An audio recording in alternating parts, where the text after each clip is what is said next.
क्या पाकिस्तान सच में शांति का दूत बन गया है या सिर्फ एक और कूटनीतिक दिखावा था ये? क्या इस्लामाबाद में हुई अमेरिका ईरान वार्ता इतिहास बनाने की कोशिश थी या एक ऐसा मंच जहां पाकिस्तान ने खुद को वैश्विक खिलाड़ी साबित करने का नाटक किया? क्या 20 घंटे की बातचीत के बाद भी अगर कोई समझौता नहीं निकलता है तो उसे सफलता कहा जा सकता है क्या?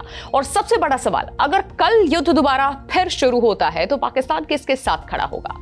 नमस्कार, आप देखना शुरू कर चुके हैं एबीपी लाइव। आपके साथ मैं हूं प्रिया। मिडिल ईस्ट के सबसे खतरनाक टकराव के बीच पाकिस्तान ने अचानक खुद को मध्यस्थ के तौर पर पेश किया। उसने दुनिया को यह संदेश देने की कोशिश की है कि वो सिर्फ एक क्षेत्रीय देश नहीं बल्कि एक ऐसा कूटनीतिक केंद्र है जो दो दुश्मन अमेरिका और ईरान को एक टेबल पर ला सकता है। पहली नजर में ये एक बड़ी उपलब्धि लगती है, लेकिन जैसे जैसे परतें खुलती हैं तस्वीर उतनी सीधी नहीं दिखती। इस्लामाबाद में जो कुछ भी हुआ वो सिर्फ एक मीटिंग नहीं थी, ये 20-21 घंटे तक चली लंबी, जटिल और बेहद संवेदनशील बातचीत थी जिसमें सिर्फ राजनेता ही नहीं बल्कि तकनीकी विशेषज्ञ भी शामिल थे। जेडी वेंस जैसे शीर्ष अमेरिकी नेता और ईरान की ओर से उच्च स्तर के प्रतिनिधि इसमें शामिल हुए। पाकिस्तान के विदेश मंत्री इसहाक डार और सेना प्रमुख आसिम मुनीर खुद इस प्रक्रिया का हिस्सा रहे। ये सब दिखाता है कि पाकिस्तान ने इस पूरी पहल को कितना बड़ा और गंभीर बनाकर पेश किया। लेकिन असली सवाल यह है, इतनी बड़ी तैयारी, इतनी लंबी बातचीत, इतने बड़े नाम और आखिर में हासिल क्या हुआ? जवाब, कोई ठोस समझौता नहीं हुआ। जहां कुछ बिंदुओं पर सहमति की बात जरूर सामने आई, लेकिन जो सबसे अहम मुद्दा था परमाणु कार्यक्रम और सुरक्षा, वहीं पर बात अटक गई। यानी जहां से समाधान निकलना था वहीं से रास्ता बंद हो गया। पाकिस्तान इसे अपनी कूटनीतिक जीत बता रहा है। तर्क यह दिया जा रहा है कि उसने दो दुश्मनों को आमने सामने बिठा दिया जो 1979 के बाद कभी सीधी बात नहीं कर पाए थे। लेकिन क्या सिर्फ बातचीत शुरू करना ही सफलता है? अंतर्राष्ट्रीय राजनीति में असली जीत तब मानी जाती है जब नतीजा निकले। अगर बातचीत के बाद भी तनाव जस का तस बना रहे, धमकियां जारी रहें और स्थिति जटिल हो जाए तो इस सफलता पर सवाल उठना लाजमी है। असल में पाकिस्तान के लिए ये पूरा खेल सिर्फ शांति का नहीं बल्कि अपनी छवि को सुधारने का भी था। पिछले कुछ सालों में उसके अंतर्राष्ट्रीय साख पर कई सवाल उठे। ऐसे में इस्लामाबाद में इतनी बड़ी वार्ता कराना उसके लिए एक मौका था, दुनिया को ये दिखाने का कि वो अभी भी एक अहम खिलाड़ी है।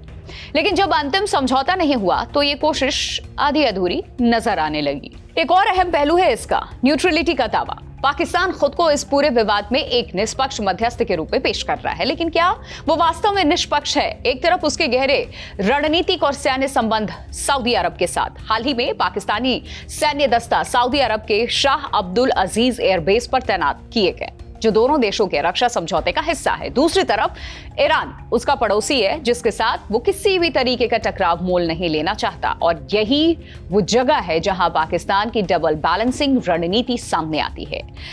वो एक तरफ सऊदी अरब और खाड़ी देशों के साथ अपने रिश्ते मजबूत रखता है तो दूसरी तरफ ईरान के साथ भी संतुलन बनाए रखने की पूरी कोशिश करता है। लेकिन सवाल यह है कि क्या ये संतुलन लंबे समय तक संभव भी है, खास करके तब जब हालात युद्ध की ओर बढ़ चुके हैं।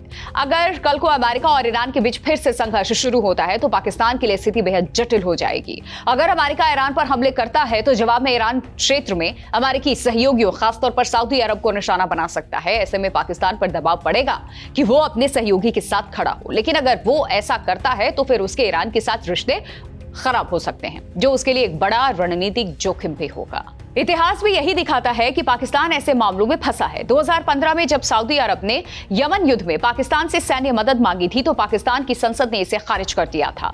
उस फैसले ने साफ कर दिया था कि पाकिस्तान सीधे किसी क्षेत्रीय युद्ध में शामिल होने से बचना चाहता है। लेकिन आज की स्थिति और भी जटिल हो गई है, क्योंकि अब सिर्फ सऊदी अरब नहीं बल्कि अमेरिका और ईरान जैसे बड़े खिलाड़ी भी इसमें शामिल हैं। इस पूरे घटनाक्रम में एक और महत्वपूर्ण पहलू है पाकिस्तान की सीमित क्षमता। वो बातचीत शुरू करा सकता है, माहौल जरूर बना सकता है, लेकिन क्या वो इसे अंजाम तक पहुंचा सकता है?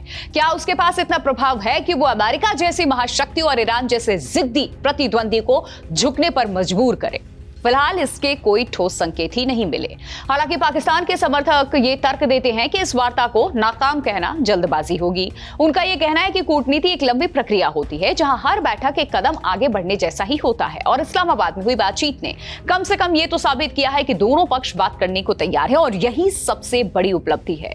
ईरान के प्रवक्ता ने भी कहा है कि कुछ मुद्दों पर सहमति बनी हुई है और बातचीत पूरी तरीके से अभी खत्म नहीं हुई है। लेकिन आलोचकों का कहना यह भी है कि यह सिर्फ डैमेज कंट्रोल है। असली सवाल वही है, अगर बातचीत के बाद भी हालात में कोई बड़ा बदलाव नहीं आया तो क्या इसे सफलता कहा जा सकता है, और क्या पाकिस्तान सिर्फ एक वेन्यू प्रोवाइडर बनकर रह गया है इसमें, जो मंच तो देता है लेकिन स्क्रिप्ट लिखने की ताकत उसके पास है ही नहीं। फिलहाल जो स्थिति दिख रही है उसमें पाकिस्तान ने खुद को एक अहम कूटनीतिक केंद्र के रूप में जरूर स्थापित किया है, लेकिन ये भूमिका कितनी स्थायी होगी ये आने वाला समय तय करेगा। अगर बातचीत का अगला दौर भी पाकिस्तान में होता है और उसमें कोई ठोस प्रगति भी होती है तो ये उसकी बड़ी जीत होगी, लेकिन अगर बातचीत कहीं और शिफ्ट हो जाती है या पूरी प्रक्रिया ठंडे बस्ते में चली जाती है तो ये साफ हो जाएगा कि पाकिस्तान की भूमिका सीमित थी। और आखिर में कहना गलत नहीं होगा कि इस्लामाबाद वार्ता पाकिस्तान के लिए आधा ग्लास भरा और आधा खाली, दोनों तरह की कहानी है। उसने दुनिया का ध्यान अपनी ओर तो जरूर खींचा, खुद को एक मध्यस्थ के रूप में भी पेश किया और एक ठहरी हुई बातचीत को फिर से शुरू कराया, लेकिन वो उस बातचीत को नतीजे तक नहीं पहुंचा सका। यानी पाकिस्तान खाली हाथ नहीं लौटा, लेकिन वो जीत भी नहीं पाया। उसने खेल शुरू कराया लेकिन उसे खत्म नहीं कर पाया, और यही उसकी सबसे बड़ी ताकत भी है और सबसे बड़ी कमजोरी भी।